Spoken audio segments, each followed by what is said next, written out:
Welcome everyone to the Geek Whale Dungeons and Dragons experience. We're not gonna play Dungeons and Dragons, we're just gonna tell you stories about why you need to play Dungeons and Dragons. Well, I mean, we haven't all just played Dungeons and Dragons. We've played other systems, but mainly the stories are Dungeons and Dragons related. If we are making a story about another system, we'll let you know. Caesar is the only one geeky enough to try that because we haven't tried that. We're still with Dungeons and Dragons, and maybe once, but that idea died down. We were gonna try the Star Wars Dungeons and Dragons, but still, it was Dungeons and Dragons in space. It's all my fault. Let's just leave it at that. That didn't work out.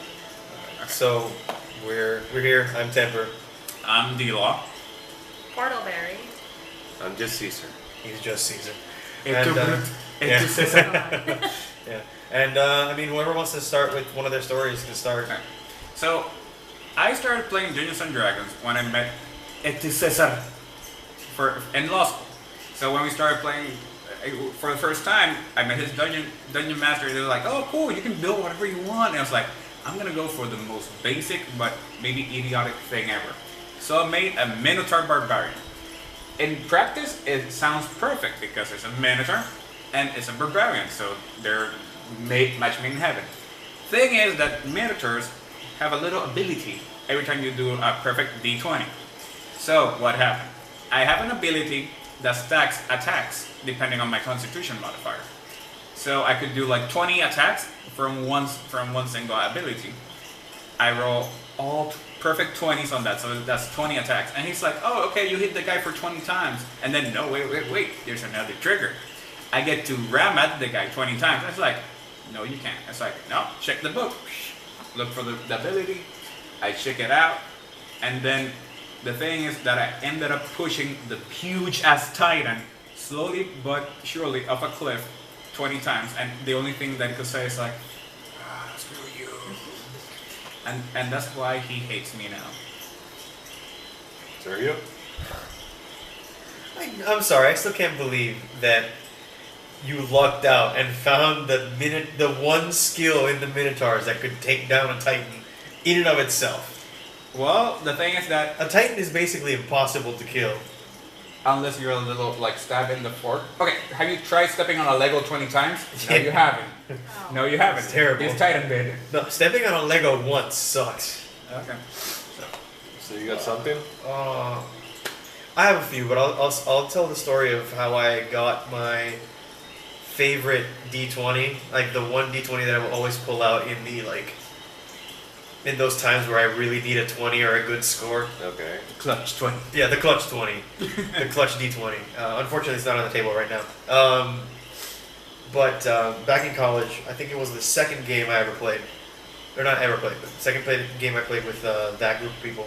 We were playing 4th edition D&D, and we had in the party a ranger with amnesia, which... Don't get me started on amnesia. Like, if your character starts out with amnesia, I hate you immediately. Okay. It's just really lazy. It's really lazy. It's like, oh, you don't have a backstory. I have amnesia. Then we had like an actual, like, interesting character where this one of my friends, she played a druid who, like, her spirit animal was her twin brother, basically. Wait, what? Because they were cursed.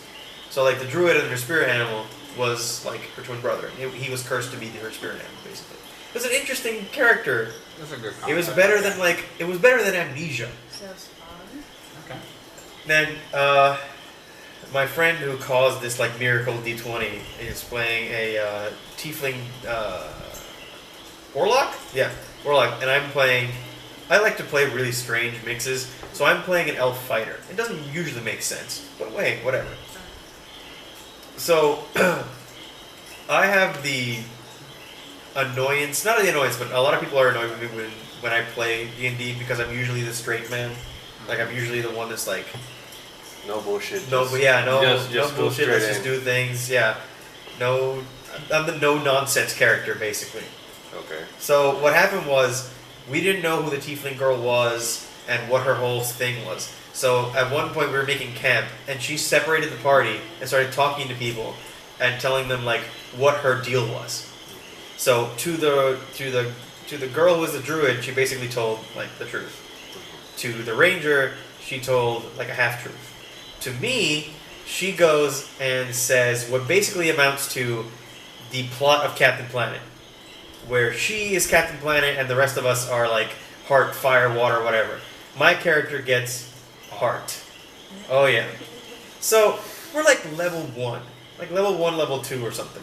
So my like detect bullshit skill is at a minimum. I'm a fighter for fuck's sake. So, and a warlock's charisma skill is off the charts usually. So I literally need a 20 to get this. And so I'm like rolling the d20, like rolling it in my hands, like doing this. And I look at him and I'm gonna change his name. Matt, I hate you. And I just like where we were playing was like the lounge in our floor. Okay. So I threw the dice at the elevator doors. Okay. Threw the dice at the elevator doors. Elevator doors hit. The DM, Matt, and myself just run up, and it's a natural 20. And we all go back to the table, sit down, and I very calmly go like in character, lady, I don't give a damn what your story is. I don't give a damn what your lie is.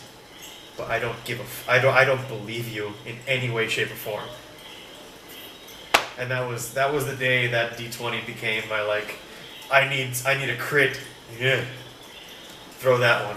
It's still in my dice bag to this day, even though I have like nicer D20s.